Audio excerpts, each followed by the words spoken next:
Juridicast, o seu podcast de marketing e negócios jurídicos. Eu sou o Leandro Ramos e hoje, com grande prazer, iniciamos a 21ª temporada do Juridicast. E para começarmos o ano, vamos abrir a temporada com as principais tendências do mercado jurídico para 2025. Tradicionalmente, a agência Javali faz anualmente um guia de tendências do mercado jurídico, convidando especialistas das mais diferentes áreas para debaterem temas importantes no direito. E para discutirmos o guia de tendências, tenho o prazer de receber no Juridicast mais uma vez a Ana Camelo, que foi uma das autoras do guia e é pesquisadora do CEP, que é o Centro de Ensino e Pesquisa em Inovação da FGV. Ana, que bom tê-la de volta ao Juridicast. Eu fico muito feliz com o convite, Leandro. É uma alegria estar aqui batendo esse papo com você, né, com todo mundo que te escuta, e espero que a gente possa aí trocar bastante. O guia traz muitos insights legais pra gente poder conversar. Com certeza, Ana, e justamente pra gente iniciarmos, com base no guia de tendências 2025, quais as mudanças você acredita que serão mais disruptivas pro mercado jurídico nos próximos anos? Bom, Leandro, tem várias, né? O desafio é escolher, a gente ranquear aí. Com certeza.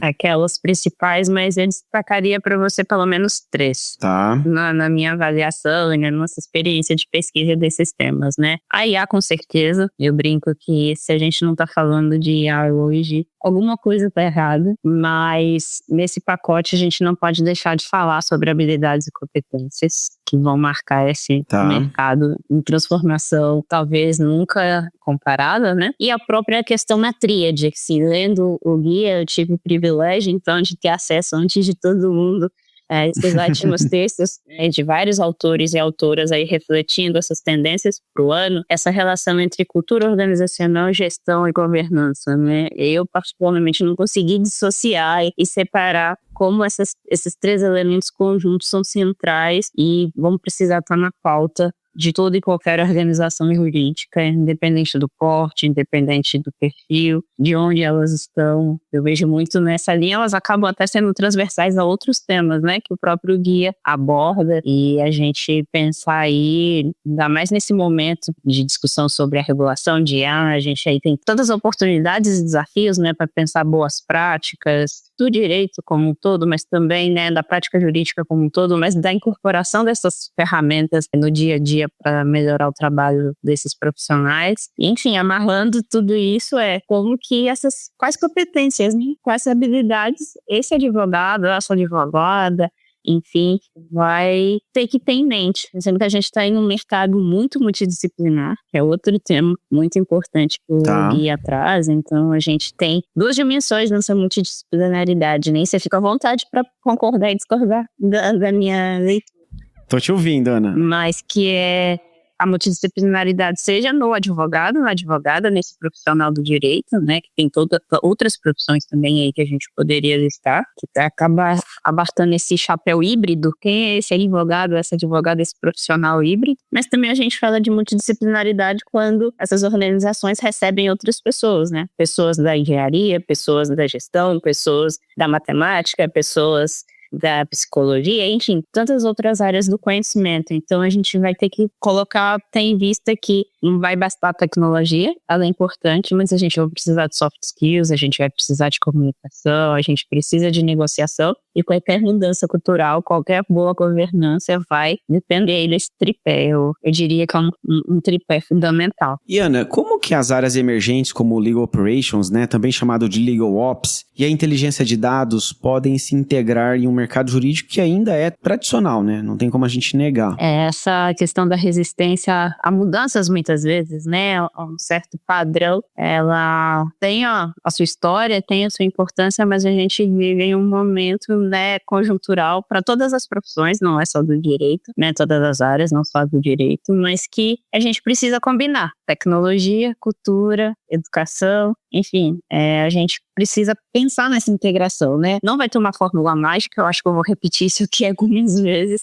Então tem que testar, né? A abertura para o erro é uma delas. Isso é um tema também explorado no guia e vai atravessar toda a dinâmica quando a gente fala, né? Seja do Legal Operations, seja a inovação como um todo, inovação seja na tecnologia, seja como processo. Então, como que a gente reconhece, né, a necessidade de mudanças? E como que a gente lida com a preparação para essas mudanças que estão acontecendo. Eu acho que o primeiro ponto e que o Legal Ops ajuda, participa, mas também a inteligência de dados estão ali bem casados, né, dentro da missão e das premissas do Legal Ops. Tem muitas atividades, ferramentas focadas em dados para melhores decisões. A gente tem que reconhecer que a gente está vivendo um momento de complexidade jurídica, seja a complexidade das normas, né, das regulações, seja uma complexidade dos casos, das demandas dos clientes, do mundo que a gente está vivendo. Então, essa combinação de Legal Ops e, né, Big Data, inteligência de dados e todas essas ferramentas que cabem nesse pacote vão ajudar muitas organizações a navegarem, né, de uma melhor forma por esse processo. Ao mesmo tempo, né, que a gente fala, essa integração ela não vai se dar, eu brinco, automaticamente. A gente precisa, né, de liderança. Quem vão ser essas lideranças? Como elas vão se portar, né?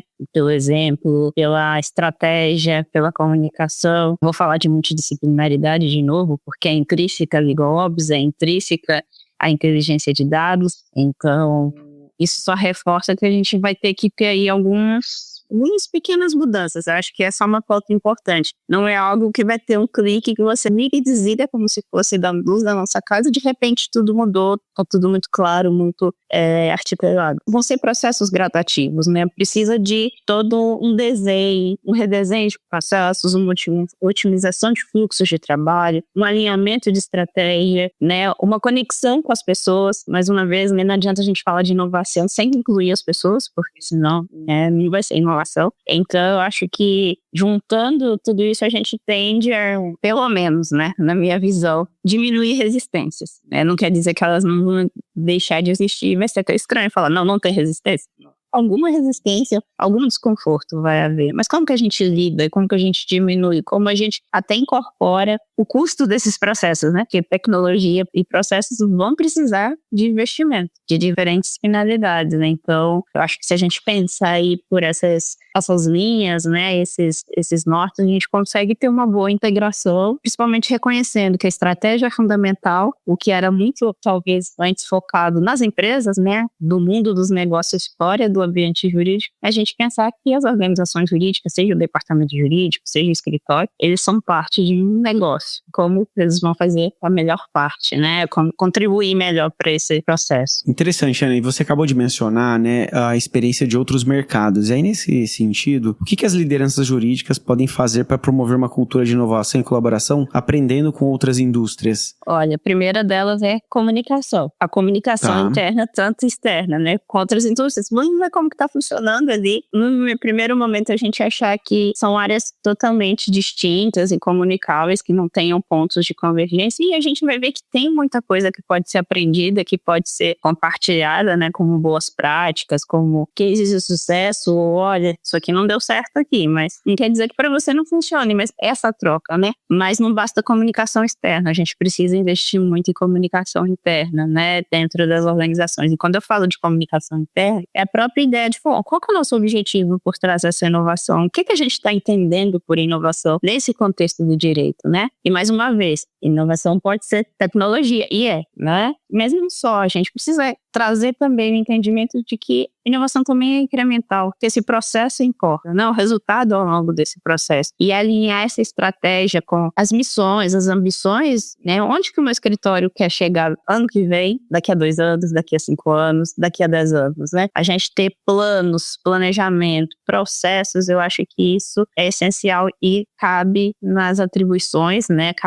Faz parte das atribuições dos líderes, né? Que não é só pensar o que se faz, como se faz e com quem se faz. E aí a gente tem que também ter uma gestão inteligente das pessoas, né? Como a gente trabalha com perfis, como a gente explora essas habilidades tão relevantes que são jurídicas, a gente não diminui a importância das competências jurídicas, né? É o que os clientes esperam, é que o core da atividade, né, jurídica demanda, mas para o contexto atual a gente precisa de mais, de outras competências socioemocionais, competências de gestão, e acho que aí também a liderança cabe o incentivo, reconhecer o que pode ser feito, né? Vou falar de novo, multidisciplinaridade, né? Os perfis, né? Os projetos pilotos, como que a gente faz testa, incentiva a equipe a criar, a ser criativa, como que a gente, né, aprende com o erro controlado, né, como que a gente cria esses espaços de inovação como laboratórios jurídicos, enfim, testes, que com certeza vão poder criar aí pequenas, médias e grandes transformações, mas isso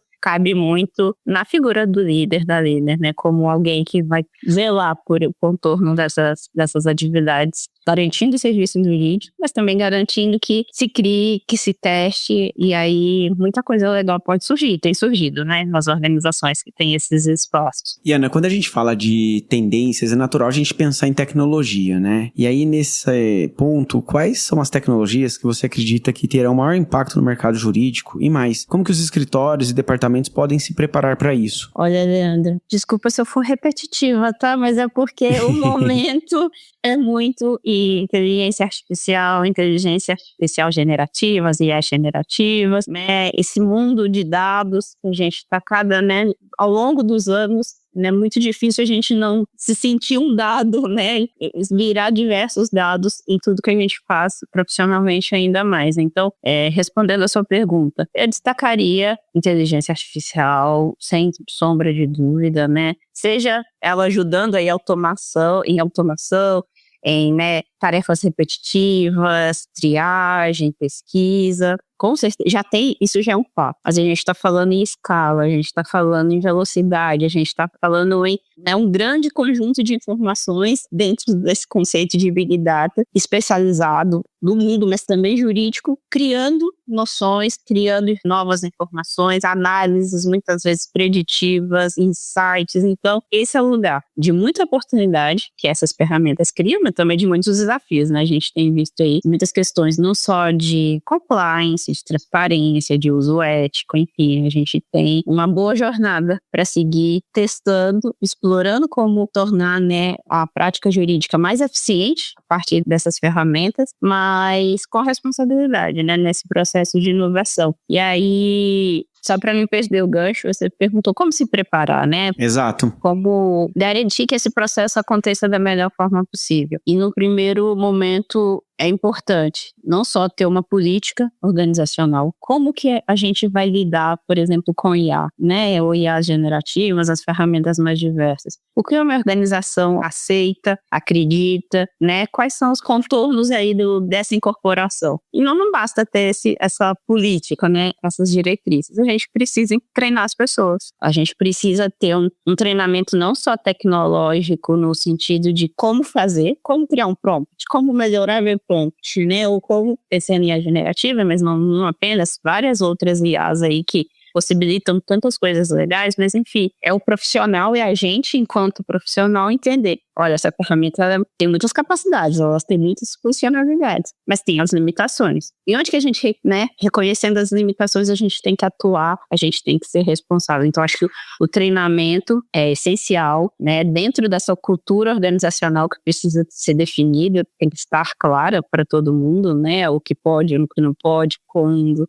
Enfim, é um processo bastante complexo. Se a gente for desenhar, né, como fazer, por isso ir aos pouquinhos. E é isso, integrar também, né, essas ferramentas aos mais diversos processos para ganhar eficiência. Só que aí vem a chave, né, do que a gente tem muito discutido nessas pesquisas, mas a gente vê também outros atores relevantes aí no mercado falando. A gente tem que ter bons dados, esses dados precisam se comunicar, esses processos, eles precisam ser transversais, né, o RH junto com as equipes, né, com as lideranças, com a administração, enfim, com os projetos, com o financeiro, com a compliance, como que esses dados, né, essas ferramentas, essas IAs podem ajudar nessa comunicação. E aí a gente volta a falar de inteligência de dados, a gente volta a falar de legal ops, né, que foi uma das perguntas anteriores sua, e é nesse lugar que eu vejo o olhar espontâneo e atrelado a ela é muito difícil não falar, né, análise de dados e Big Data, todo esse mundo cada vez mais digitalizado. E aí a gente vai ter um desafio, né, que como se preparar é também financeiramente.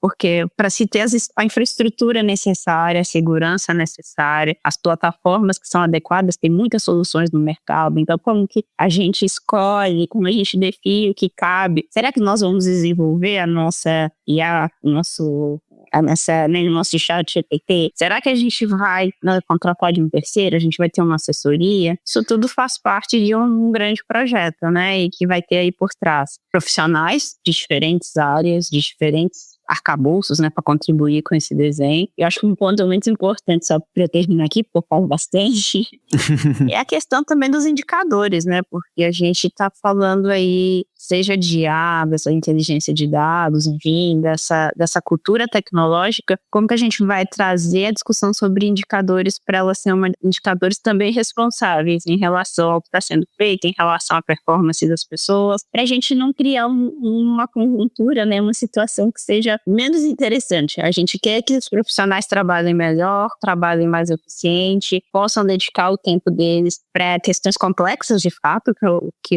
as demandas são cada vez mais complexas. E aí entra a Big Data, essa análise de dados todas, que acho que tem grandes... Elas já estão aí no mercado, né? Quando a gente fala de tendência, assim, elas já se reafirmam cada vez mais e se tornam, assim, inquestionáveis no sentido não de questionar os contornos, mas em questionar isso precisa estar na pauta, isso precisa estar na agenda de todo mundo para poder tomar as melhores decisões. Ana, e você mencionou agora há pouco, né, que no mercado jurídico existe cada vez mais complexidade, né? E aí, justamente, qual que é o impacto do Legal Operations e da governança na resiliência dos escritórios em um cenário que essa complexidade jurídica é cada vez crescente? Olha, a gente tem aqui, né, um impacto, se eu puder destacar para você, muito do que se fala. A gente está até agora numa reta final, vou aproveitar um minuto para autopropaganda, de uma pesquisa focada em Legal Ops, né, no panorama do Legal Ops no Brasil. O que a gente tem visto, Leandro, é muito o impacto dessa área. A gente chama muito de área, mas tem organizações que o Legal Ops é uma área, e tem organizações que o Legal Ops é um processo transversal, ela é organizado no organograma de outra forma. Às vezes são profissionais que assumem tarefas, então a gente tem aí diferentes configurações, mas o que elas têm em comum? Que a gente tem, né, o resultado, né, parcial da nossa pesquisa, mas o mercado já diz muito sobre isso, que é otimizar processos, é promover previsibilidade, é garantir conformidade, né, e isso em cima dos dados, em cima dessas ferramentas que tendem a ajudar esses profissionais. Então, a gente vai estar falando aqui de melhor gestão de tempo, melhor gestão de tarefas burocráticas, administrativas, mas a gente vai falar também de oportunidade de novos subsídios para a estratégia, para pensar onde estou, o que eu vou fazer para chegar onde eu quero estar, pensando em quais são os meus clientes, pensando no serviço que eu presto, pensando na inovação que eu desejo, e isso tudo sempre, sem perder de vista aí as questões regulatórias e reputacionais. Como que a gente faz isso tudo sem criar aí um gargalo, um risco não desejado? É desafiador, né, Ana? Essa é uma boa. Equilibrar todos esses pratinhos é um desafio, mas a gente não pode deixar de tentar, né? E essa questão de equilibrar os pratinhos, Ana, me fez lembrar de uma outra discussão que surgiu bastante no guia, que é a questão da saúde mental. Como equilibrar a necessidade de melhorar a saúde mental dos profissionais do direito com a pressão por uma maior eficiência e performance? Nossa, saúde mental. Antes a gente falava que era só no fim do ano que se tornava um tema, mas agora tem que ser... E ela é recorrente, né? E tem que ser uma pauta, né, 100% aí de toda organização, pensando transversalmente aí, né, não só o que ela projeta para fora, mas, né, o que ela é na sua essência. E esse equilíbrio entre saúde mental e produtividade, que muitas vezes é colocado na chave do Legal Ops, na chave de outros processos de otimização, né, é um desafio, Leandro. Não é um desafio que a gente tem que deixar de encarar, mas a gente precisa pensar, né, no papel das pessoas e dos processos junto com a tecnologia para que a gente possa, dentro desse quebra-cabeça bem difícil, que é fazer melhor, fazer mais rápido, trabalhar com pressão e entregar um bom resultado sem prejuízo para a saúde mental do advogado, da advogada, desse profissional, né, da área do direito. Então, o que a gente pode pensar aqui? E já acontece, né? A gente precisa eventualmente talvez ter novas pesquisas que possam relacionar. Será que mais tecnologia garante mais saúde mental? Será que cria outras tensões? Como que isso tem se transformado? Fica até uma pauta aí para a gente poder bater um papo no futuro, mas pensar que, eventualmente, essas IAs, esses novos softwares e ferramentas podem ajudar a automatizar, né, algumas tarefas repetitivas e aliviar um pouco a carga operacional. A gente tem que discutir com muita evidência no contexto da pandemia, mas a gente não pode deixar de considerar, né, qual é o espaço dos horários flexíveis, do trabalho remoto, quando o presencial é essencial, quando o remoto, é uma possibilidade estratégica e interessante, né? E indo lá para aquela discussão no inicial que a gente conversou sobre soft skills, sobre habilidades socioemocionais, eu acho que aí a gente tem outros, e eu destacaria para vocês que me veio aqui em mente, 2 outros elementos que acabam estando juntos, né? Que é um treinamento individual, como eu posso me preparar, porque eu acho que isso a gente também precisa lidar objetivamente, a gente precisa nomear, né, essas questões de pressão, de conflitos, e como a gente pode desenvolver essa inteligência emocional. Em contrapartida, a gente também, do ponto institucional, a gente precisa ter métricas realistas, né? A gente precisa ter aí talvez um foco também em qualidade de vida, qualidade de trabalho, né? Conciliar essas duas coisas dentro daquela chave que eu acho que também é essencial para tudo aquilo que a gente está conversando. Qual é a cultura organizacional de onde a gente trabalha, né? Saúde mental é uma questão dentro dessa nossa cultura organizacional. Eu acho que, eu tenho certeza, tem que ser para todo mundo, mas será que, né, onde você trabalha? Será que tem espaço, né, Ana? Tem espaço, tem estrutura, tem suporte, porque não adianta também ter estrutura, mas o advogado, a advogada, a pessoa não consegue ter um respiro, né? Ela não tem incentivo ou ela tem muita pressão, enfim, a gente tem muitos fatores, né? Sejam institucionais ou pessoais, que às vezes ter acesso ao tempo para se cuidar, ele é substituído por mais trabalho, né? Então, como que a gente faz essas peças se encaixarem, o pessoal e o institucional? Não tenho resposta, tá? Mas é pra gente pensar junto. É uma construção, né? E Ana, um outro tema que surge no guia, né? E é um tema que é recorrente já há alguns anos na advocacia, é a questão de se ter uma abordagem mais focada no cliente. No entanto, a gente ainda sabe que o direito ainda ele é muito autocentrado, ou seja, ele é muito focado em si mesmo. E aí a pergunta que eu tenho é, o que impede o mercado jurídico de adotar uma abordagem plenamente centrada no cliente? Olha, Leandro, o centrado no cliente, eu brinco, né? É um chavão no sentido, todo mundo fala e continua sendo um gargalo. Desde que eu comecei a pesquisar há 8, 9 anos atrás o futuro das profissões jurídicas, que é uma oportunidade e um grande desafio. Como tornar o cliente a peça, né, o elemento central da nossa organização, porque é a partir dessa relação que a gente vai desempenhar o melhor serviço, entregar o melhor produto, né? E aí, pensando, né, o que pode impedir pequenos obstáculos, que eu acho que a gente pode colocar uma graduação, aqueles mais do cotidiano, tem talvez institucionais, tem aqueles culturais, o da própria resistência que você comentou, né? Mas eu pensando aqui, o foco excessivo em questões jurídicas